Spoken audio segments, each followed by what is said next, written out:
श्रीमद् भागवत महापुराण दशम स्कंद अध्याय 23। श्रीमद् भागवत महापुराण दशम स्कंद अध्याय 23। दशम स्कंद त्रयोविंश अध्याय। श्रीमद् भागवत महापुराण दशम स्कंद त्रयोविंश अध्याय। ग्वाल बालों ने कहा, नयनाभिराम बलराम, तुम बड़े पराक्रमी हो। हमारे चिच्चोर श्याम सुंदर, तुमने बड़े बड़े दुष्टों का संहार किया है। उन्हीं दुष्टों के समान यह भूख भी हमें सता रही है। अतः तुम दोनों इसे भी बुझाने का कोई उपाय करो।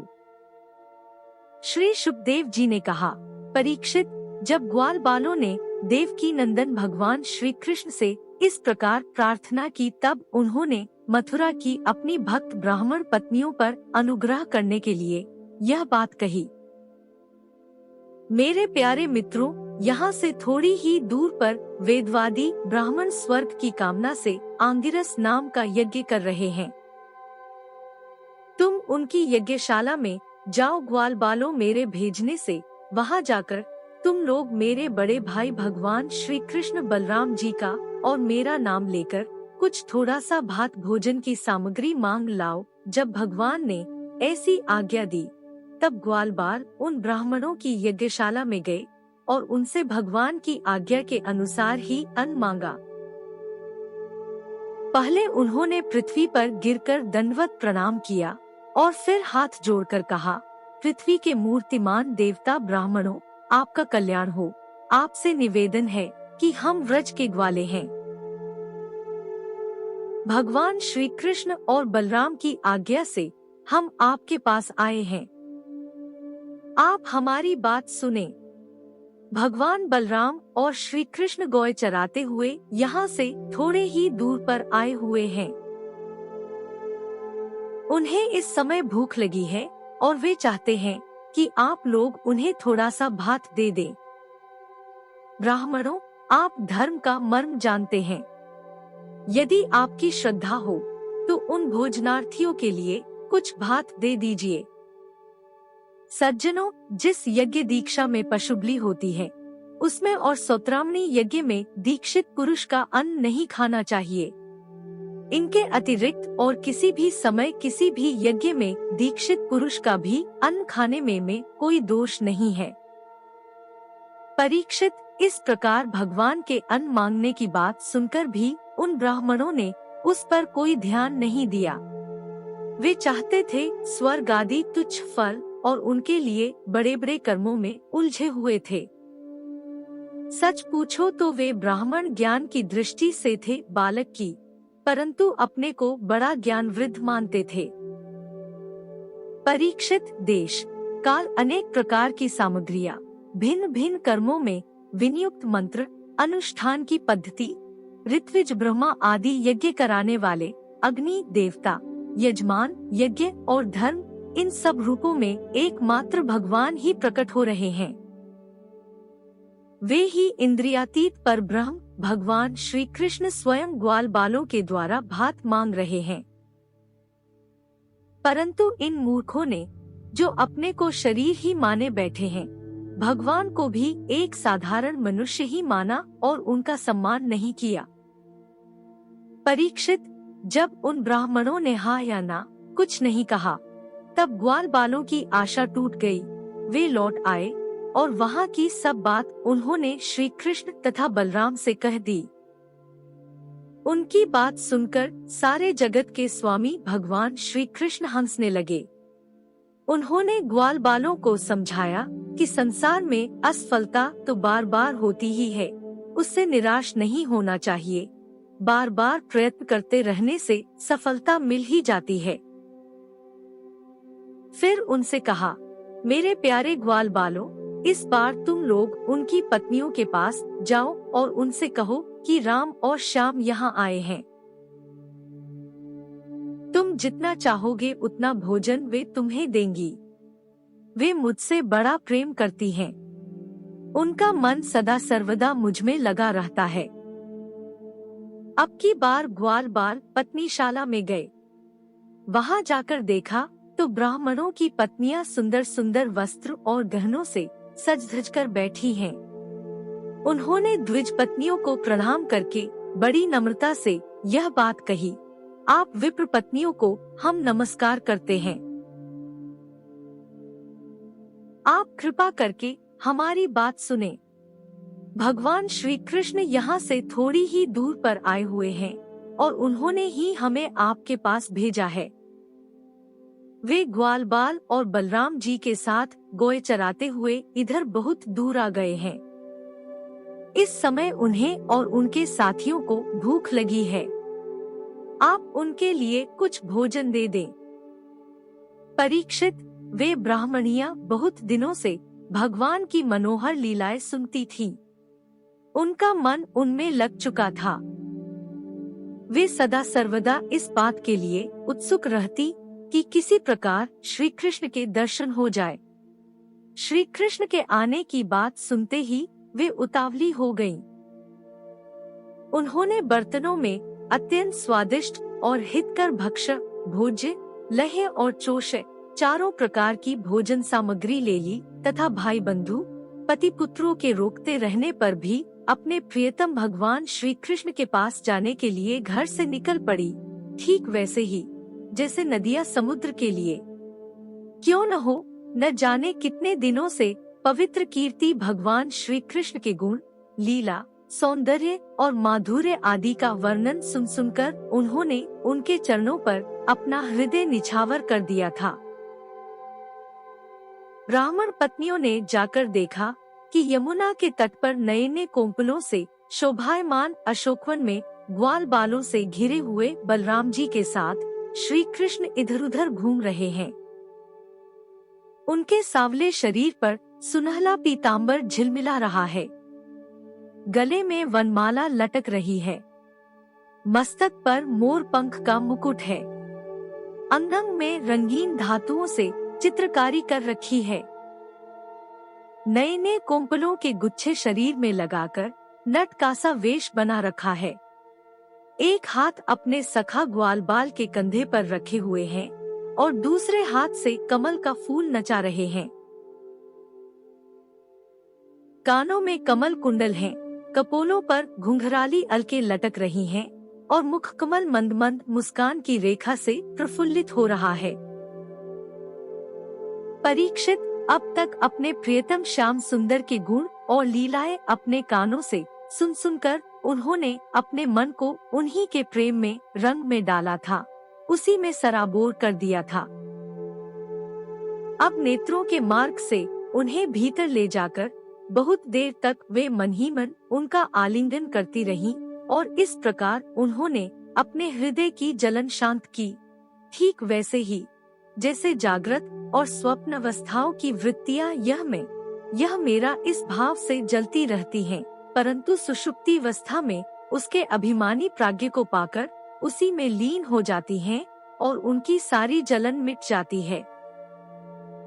प्रिय परीक्षित, भगवान सबके हृदय की बात जानते हैं, सबकी बुद्धियों के साक्षी है।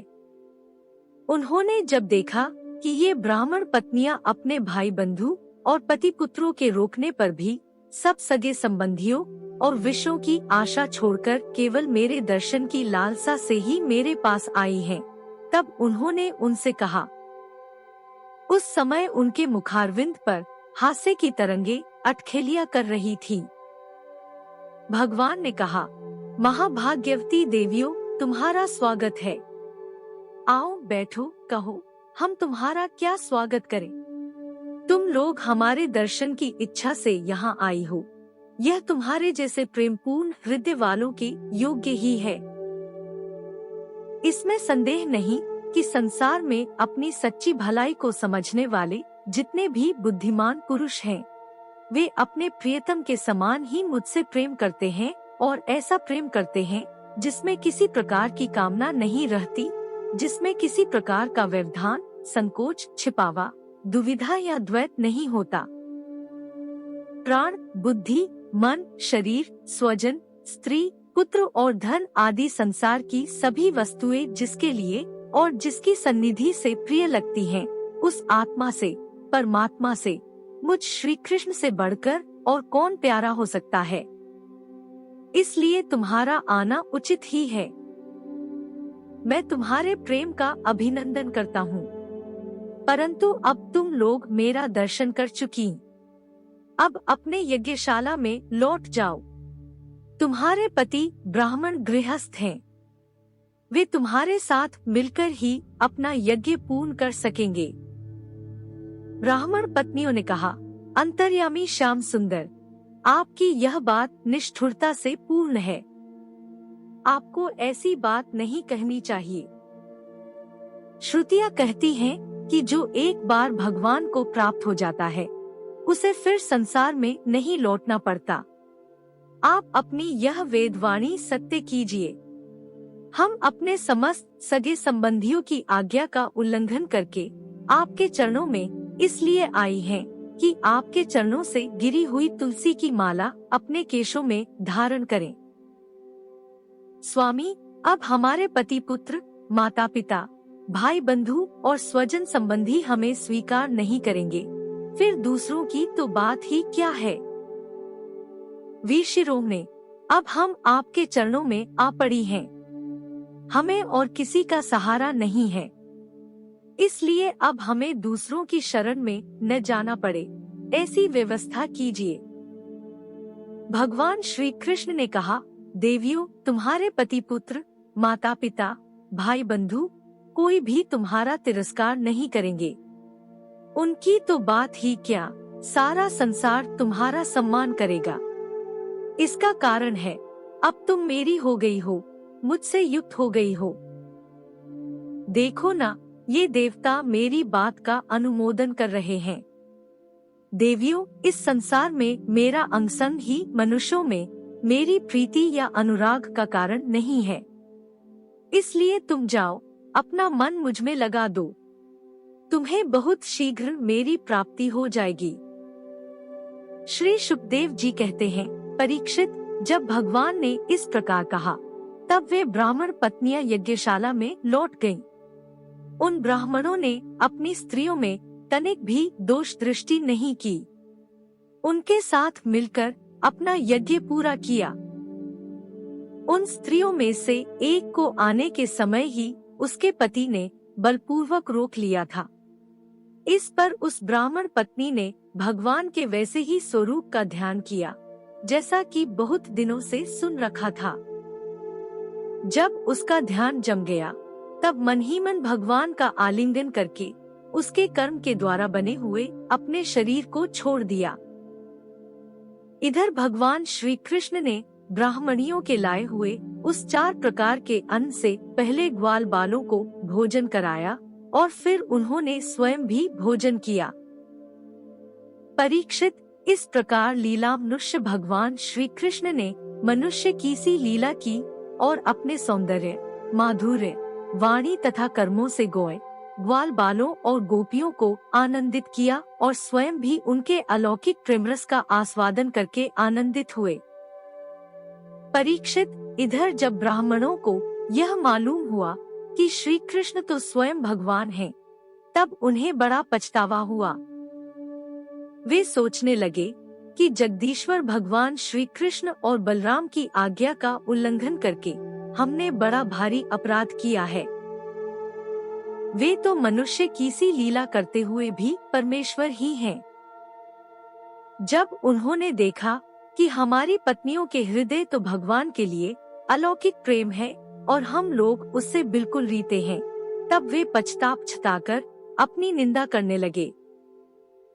वे कहते लगे, हाय, हम भगवान श्री कृष्ण से विमुख हैं। बड़े ऊंचे कुल में हमारा जन्म हुआ, गायत्री ग्रहण करके हम द्विजाति हुए, वेदाध्ययन करके हमने बड़े बड़े यज्ञ किए, परंतु वह सब किस काम का। धिक्कार है, धिक्कार है, हमारी विद्या व्यर्थ गई, हमारे व्रत बुरे सिद्ध हुए, हमारी इस बहुज्ञता को धिक्कार है। ऊंचे वंश में जन्म लेना, कर्मकांड में निपुण होना किसी काम न आया, इन्हें बार बार धिक्कार है। निश्चय ही भगवान की माया बड़े बड़े योगियों को भी मोहित कर लेती है। तभी तो हम कहलाते हैं मनुष्यों के गुरु और ब्राह्मण, परंतु अपने सच्चे स्वार्थ और परमार्थ के विषय में बिल्कुल भूले हुए हैं। कितने आश्चर्य की बात है, देखो तो सही। यद्यपि ये स्त्रियां हैं, तथापि जगतगुरु भगवान श्री कृष्ण में इनका कितना अगाध प्रेम है, अखंड अनुराग है। उसी से इन्होंने गृहस्थी की वह बहुत बड़ी फांसी भी काट डाली, जो मृत्यु के साथ भी नहीं कटती। इनके न तो द्विजाति के योग्य यज्ञोपवीत आदि संस्कार हुए हैं, और न तो इन्होंने गुरुकुल में ही निवास किया है, न इन्होंने तपस्या की है, और न तो आत्मा के संबंध में ही कुछ विवेक विचार किया है। उनकी बात तो दूर रही, इनमें न तो पूरी पवित्रता है और न तो शुभ कर्म ही। फिर भी समस्त योगेश्वरों के ईश्वर पुण्य कीर्ति भगवान श्री कृष्ण के चरणों में इनका दृढ़ प्रेम है। और हमने अपने संस्कार किए हैं, गुरुकुल में निवास किया है, तपस्या की है, आत्मानुसंधान किया है, पवित्रता का निर्वाह किया है तथा अच्छे अच्छे कर्म किए हैं, फिर भी भगवान के चरणों में हमारा प्रेम नहीं है। सच्ची बात यह है कि हम लोग गृहस्थी के काम धंधों में मतवाले हो गए थे, अपनी भलाई और बुराई को बिल्कुल भूल गए थे। अहो, भगवान की कितनी कृपा है। भक्तवत्सल प्रभु ने ग्वाल बालों को भेजकर उनके वचनों से हमें चेतावनी दी, अपनी याद दिलाई। भगवान स्वयं पूर्ण काम है और कैवल्य मोक्ष पर्यंत जितनी भी कामनाएं होती हैं, उनको पूर्ण करने वाले हैं। यदि हमें सचेत नहीं करना होता तो उनका हम सरीखे क्षुद्र जीवों से प्रयोजन ही क्या हो सकता था। अवश्य ही उन्होंने इसी उद्देश्य से मांगने का बहाना बनाया, अन्यथा उन्हें मांगने की भला क्या आवश्यकता थी। स्वयं लक्ष्मी अन्य सब देवताओं को छोड़कर और अपनी चंचलता, गर्व आदि दोषों का परित्याग कर केवल एक बार उनके चरणकमलों का स्पर्श पाने के लिए सेवा करती रहती हैं। वे ही प्रभु किसी से भोजन की याचना करें, यह लोगों को मोहित करने के लिए नहीं तो और क्या है। देश काल पृथक पृथक सामग्रियां, उन कर्मों में विनियुक्त मंत्र, अनुष्ठान की पद्धति, ऋत्विज, अग्नि, देवता, यज्ञमान, यज्ञ और धर्म सब भगवान के ही स्वरूप हैं। वे ही योगेश्वरों के भी ईश्वर भगवान विष्णु स्वयं श्री कृष्ण के रूप में यदुवंशियों में अवतीर्ण हुए हैं। यह बात हमने सुन रखी थी, परंतु हम इतने मूढ़ हैं कि उन्हें पहचान न सके। यह सब होने पर भी हम धन्याति धन्य हैं, हमारे अहोभाग्य हैं। तभी तो हमें वैसी पत्नियां प्राप्त हुई हैं। उनकी भक्ति से हमारी बुद्धि भी भगवान श्री कृष्ण के अविचल प्रेम से युक्त हो गई है। प्रभु, आप अचिंत्य और अनंत ऐश्वर्यों के स्वामी हैं। श्री कृष्ण, आपका ज्ञान अबाध है। आपकी ही माया से हमारी बुद्धि मोहित हो रही है और हम कर्मों के पचड़े में भटक रहे हैं।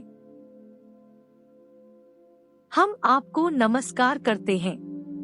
वे आदि पुरुषोत्तम भगवान श्री कृष्ण हमारे इस अपराध को क्षमा करें, क्योंकि हमारी बुद्धि उनकी माया से मोहित हो रही है और हम उनके प्रभाव को न जानने वाले अज्ञानी हैं। परीक्षित, उन ब्राह्मणों ने श्री कृष्ण का तिरस्कार किया था, अतः उन्हें अपने अपराध की स्मृति से बड़ा पश्चाताप हुआ और उनके हृदय में श्री कृष्ण बलराम के दर्शन की बड़ी इच्छा भी हुई, परंतु कंस के डर के मारे वे उनका दर्शन करने न जा सके।